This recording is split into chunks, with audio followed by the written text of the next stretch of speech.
simple as yours. I take really long time to get like okay. Even on I think it happens one of the last plays on first half, and during all the half time I was lost. I don't even know if we are qualifying already on the World Cup. That's my big worry when I was to my teammates. Worry, will we get qualifying or not?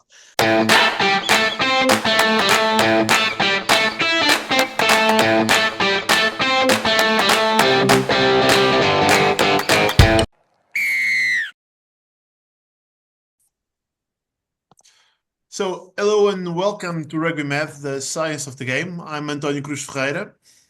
And I'm Carlos Braga. Here on RugbyMed, we dive into the world of rugby from a medical and scientific perspective, shedding light on performance, injury prevention, and the mindset of the top athletes.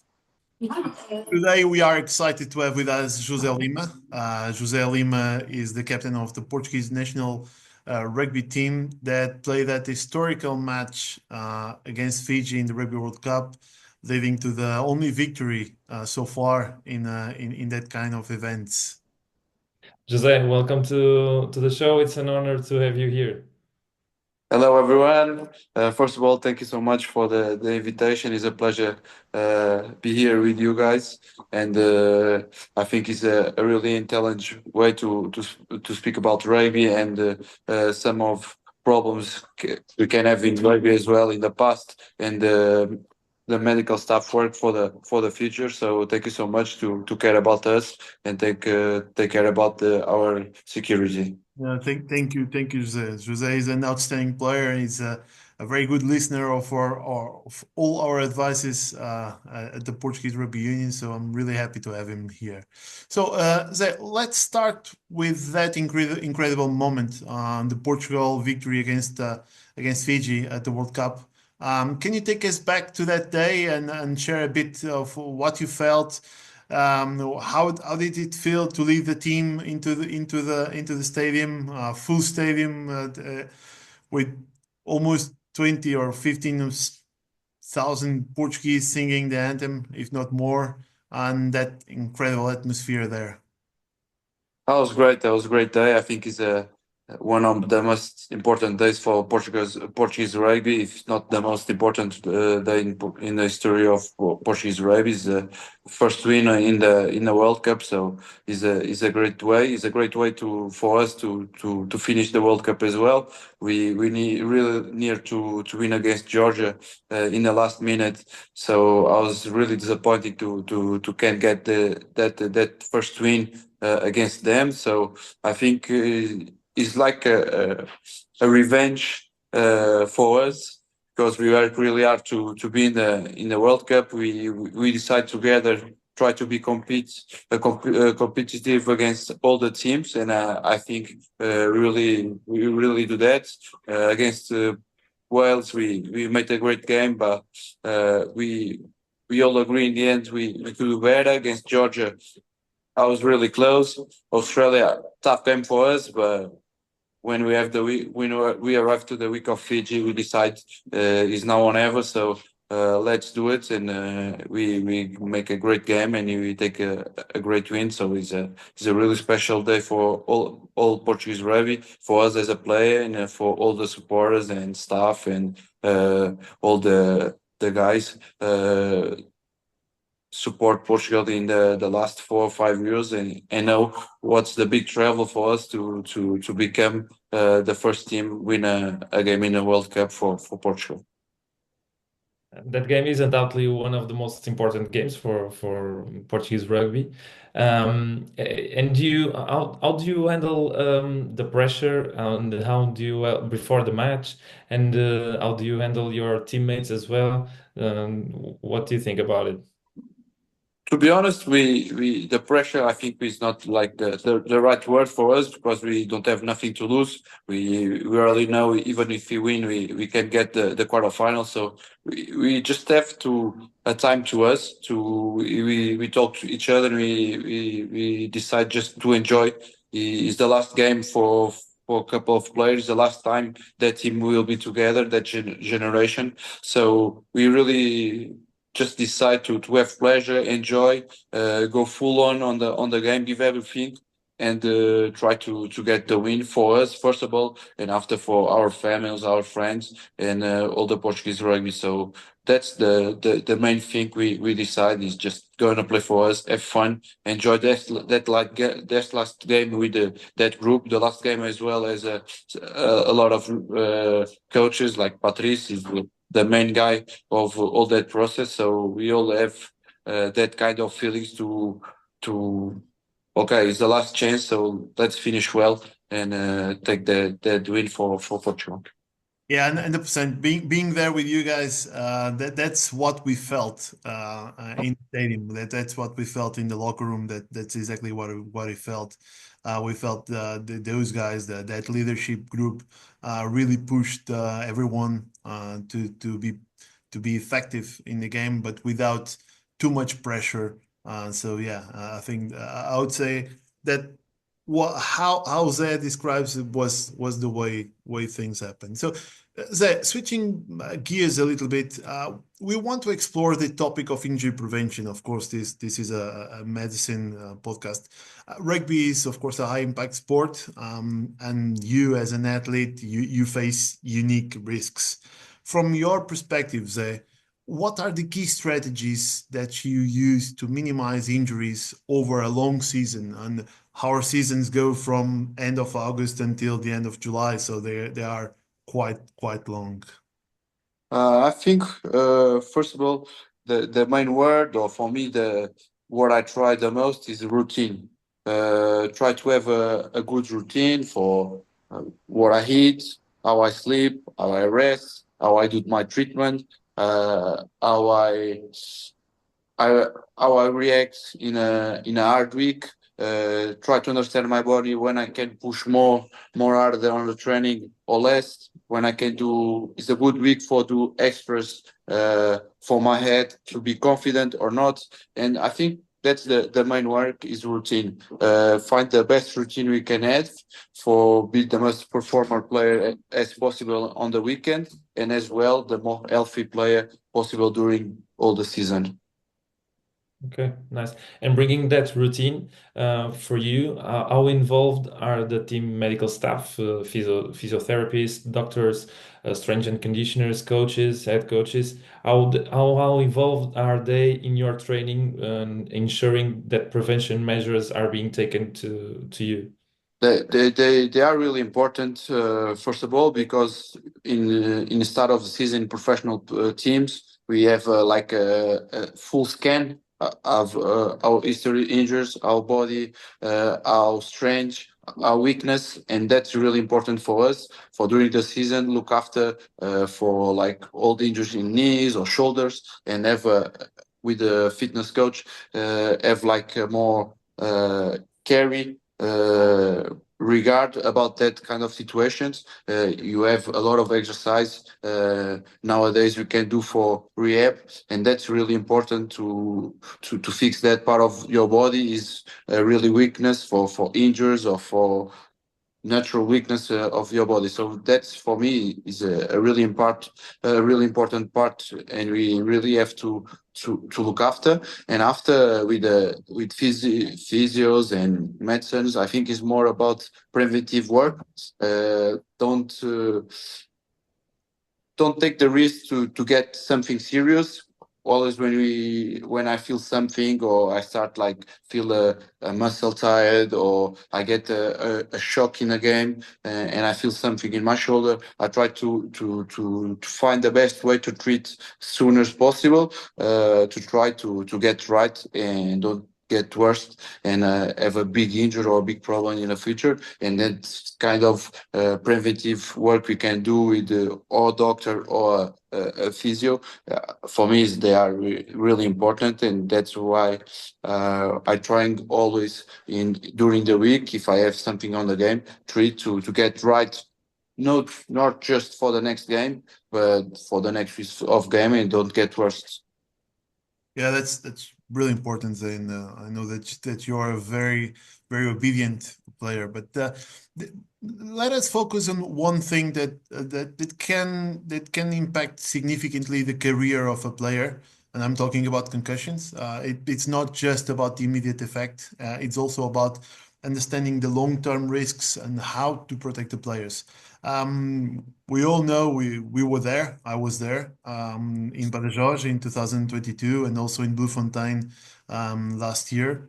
You had impactful and meaningful concussion on both of those games. Can you walk us through what happened? Do you remember those moments? Yeah, of course, it's something happens a lot in rugby because we have a sport with a lot of contact, with a lot of speed, with a lot of power of guys. So it's something can really happen as a center as well because my position, unfortunately or not, is one of the position more exposed because a lot of times we don't have the right timing or you don't have the time to put the best technique or a tackler or as a tackler or even in contact. So that kind of situation happens a lot in my position. So of course, it's something really serious. It's something you really have to look after and give a lot of importance because, like you say, it's not just in a injury can happen in a moment. It can have some problems in a moment, but in a future, if you don't look after, if you don't treat well, can be really serious and can bring serious problems in the future. Yeah, of course. And in that moment, when you got concussed, what goes through your mind as an athlete? What did affect you mentally during and after the match? In my situation, for talk about Badajoz in South Africa, for me, it's really different because it's two concussions, yes, but two different ways. In Badajoz is a hard movement with my neck, with the speed. I have a really shock, but not contact shock. Is like more. I I don't know how to explain, but more about my neck, The whiplash. not about the yeah, not about the heat, like more strong elastic movement of my neck, and that make the concussion. And for me, that's more serious, more worse, and I recover. I take more long, and I take more, and I feel worse in that case. In South Africa, it's like how we call a box knockout. It's straight on my face, so I get knocked out. But of course, I was really lost, and I was concussed for 1 or 2 minutes, but I recover well, and it's not that serious for my point of view because it's just like more normal and like more less dramatic, like how I felt in Badajoz. In Badajoz, I take really long time to get like okay, even on. I think it happens one of the last plays on first half, and during all the half time I was lost. I don't even know if we are qualifying already on the World Cup. That's my big worry when I was to my teammates. Worry, but we get qualifying or not? And they said, but that's like 3 months ago or 4 months ago. Yes, we qualify. Okay, that's my that's my first point. I have to be sure about that because I was really lost. Now it's funny, but it's something we really have to look after. It's important to understand in that kind of situations. We have to we have to really be attention in the last few days, last hours. They are really important. So for me, if you have something like that, really pay attention. Be wary.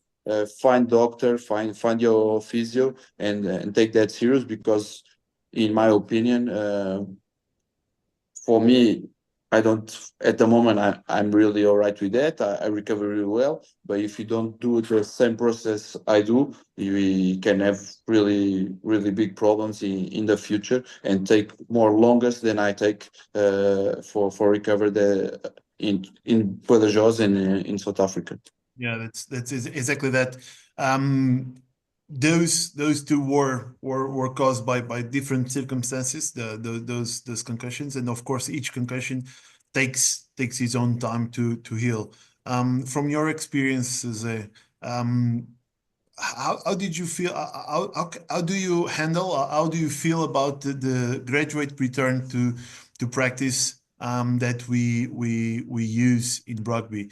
The gradual return when where you start just doing lighter exercises and you increase the condition and the contact. How comfortable are you doing this kind of approach? Is it something that you really relate and can accept, or does it makes you stressed out when you just are not allowed to just go and have full contact? That's a smart question, and it's hard to answer because I will go for depends the game we have after, and that's the problem. Yeah. When you get concussion, if it is a semi-final and you win and you have a final after, you go for a different way. As a player, you want to play, you want to be all right, you want to maybe even lie to the doctors, and that's for me the big problem. If it's just like another game for the regular championship and you have 30 games and it's maybe the first or the second game, maybe there you're gonna be more careful because you know you have time and the next game after is not that important. That's for me is the main thing as a player. That's the make you stress or not. The protocol and the way we do the back in game, the back to competition for me is really smart and really show the people around medicine in rugby. They care about us. They care about how we recover. They care about our future and our brain. So that for me it's perfect, and I think make a lot of sense the way we back in contact, we back in game.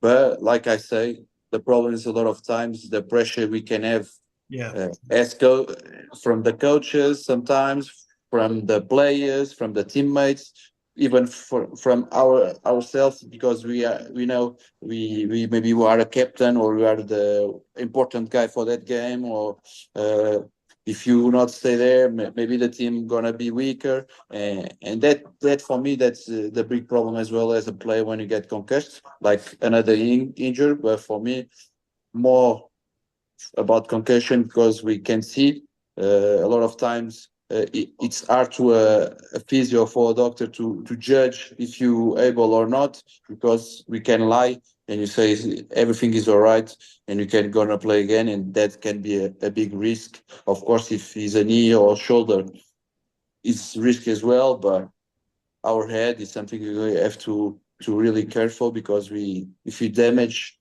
can be a big problem in the future. Indeed, indeed. Yeah, and picking up that line, for players at every level, what is your main advice to them about dealing with concussion and what when it happens?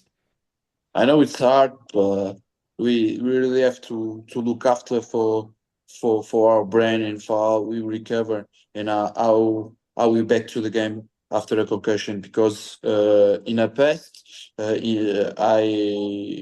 was playing in France and I have a concussion, and serious one, bad one, and I tried to get in game, not for pressure, but because like I say, I want to play, and I thought I was all right, and I have to stop after 4 or 5 weeks because I back to play. I get concussion again, and I was tough because I sleep bad, lights, small light irritate my brain. Be on my phone, I watch TV. I was hard. And I get really scared at that moment, but I was good for me to understand how important a concussion is and how careful we have to be. Of course, I talked maybe 10 years ago. We only is the first years in France we really start look after about concussion. We start talk about a lot about concussion. Some we have some problems because some guys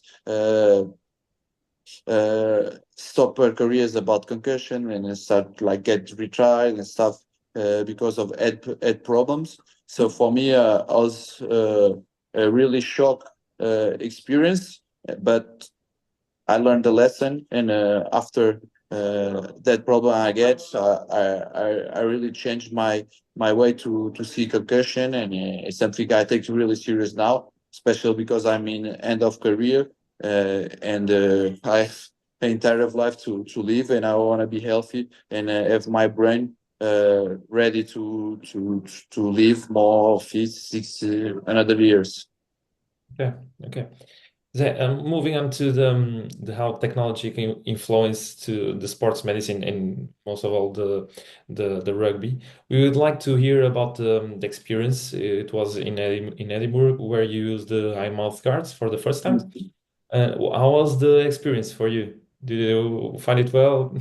Yeah, to be honest, as I will talk first of all about comfort. I don't change. I don't feel any difference about my mouth guards and that one, the new one. So for me, was a good experience in that point. And after, as a technology point and as a player and about my security, I think is a great way to use the technology. I, I think can be really important in the next years because if you see the evolution of rugby, the speed, the power of the players get really uh,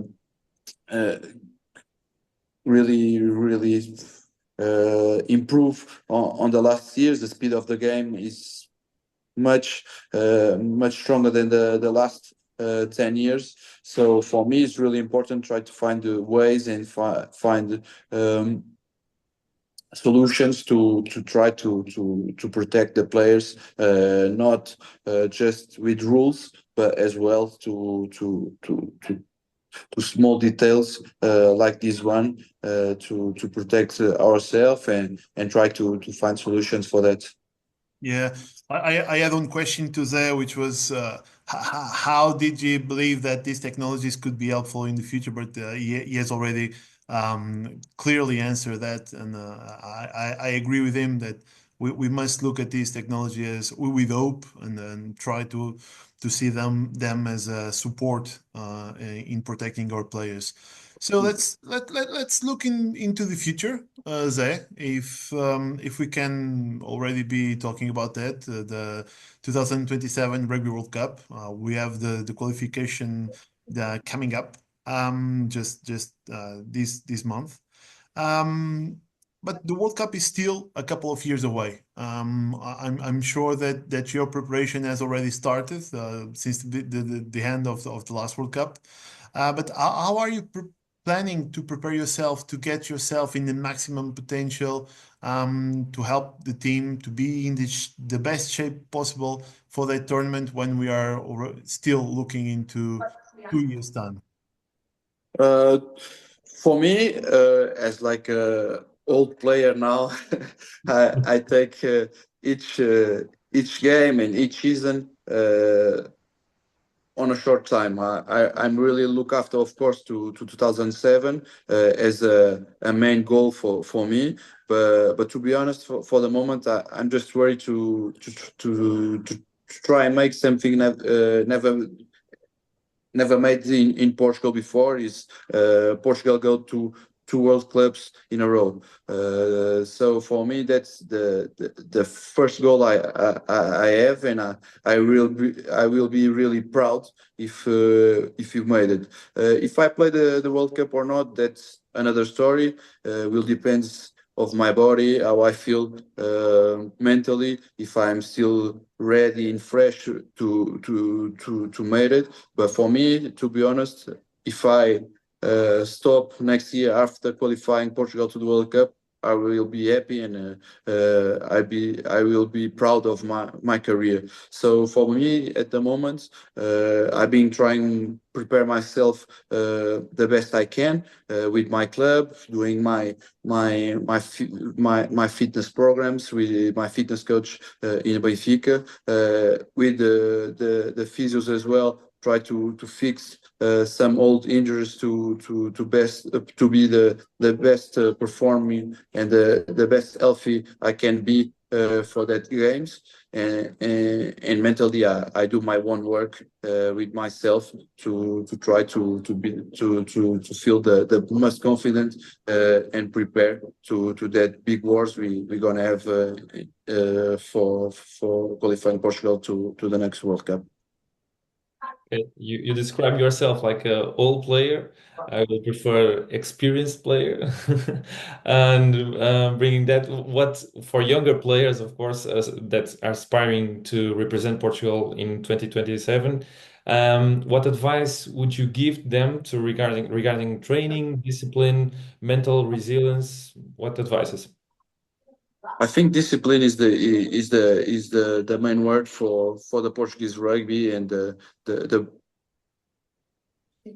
I don't say professional, be professional, but be serious. It's something really missing in Portugal, in Portuguese rugby, is about be serious. So serious when you train, serious when you work, when you give a train, when you talk a referee, when you are a supporter.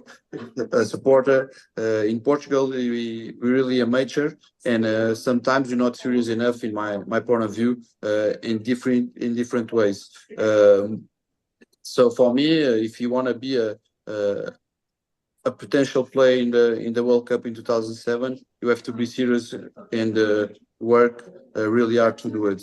Because if you're not serious enough, it's impossible to make it and to get a team for a World Cup.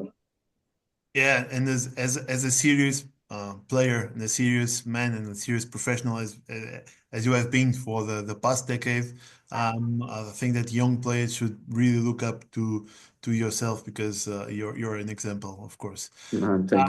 No, nothing to thank. What I think that we have reached our time, and I really need to thank you, Zé, for an insightful conversation. This has been fantastic to speak to you, and we are really looking forward to have you on the field next February in the rec, and I hope to see you in 2027 in Australia also, still wearing the Portuguese jersey.